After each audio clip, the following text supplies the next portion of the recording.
ભાઈ માટે રાખડી બધાય બનાવે છે, પણ આપણે બનાવવાની છે આપણી પ્યારી પ્યારી ભાભી માટે. અને જો તમારી ભાભી હોય ને તો પહેલાં તો તમે છે ને આ વિડીયો તમારા ભાભીને મોકલી દો. મારે તો છે ને ભાભી નથી, કારણ કે મારા ભાઈએ હજી વાંટા ગેંગમાંથી રિઝાઇન ભર્યું જ નથી. હજી તો એ એમાં ને એમાં પડેલો છે. તું ભાઈ રિઝાઇન ભર અને જલ્દી લગ્ન કર, કારણ કે મારે હવે ભાભી જોઈએ ને જોઈએ જ.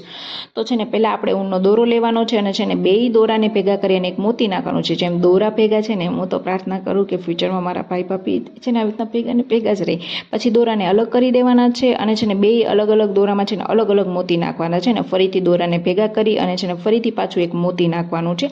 અને આવી પ્રોસેસ આપણે 2 વાર કરવાની છે. ત્યારબાદ આપણે છે ને એક પાન લેવાનું છે અને છે ને એ પોરોવી દેવાનું છે ને ફરી પાછી સેમ પ્રોસેસ દોરાવવાની છે.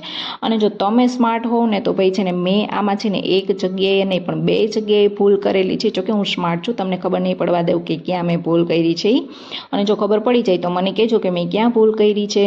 અને પછી છે ને હું મારા ભાઈને કેટલો ટાઈમથી કહું છું કે હવે તારી છે ને લગ્ન કરવાની ઉંમર થઈ ગઈ છે તો તું હવે તો લગ્ન કરી લે, પણ એ લગ્ન કરવા માટે હા જ નથી પાડતો. જો તમારો ભાઈ પણ આવું કરે છે તો તમારા ભાઈને પણ ટેગ કરો કે જલ્દી લગ્ન કરો. અમારે પણ અમારી ભાભી માટે આવી રાખડી બનાવી છે. અને આવા જ વિડીયો જોવા માટે મારી યુટ્યુબ ચેનલને સબસ્ક્રાઇબ કરી લેજો, સરસ મજાની લાઇક આપી દેજો. અને છે ને ભાઈ ખબર પડે તો મને કોમેન્ટમાં કહેજો કે મેં ક્યાં ભૂલ કરી છે.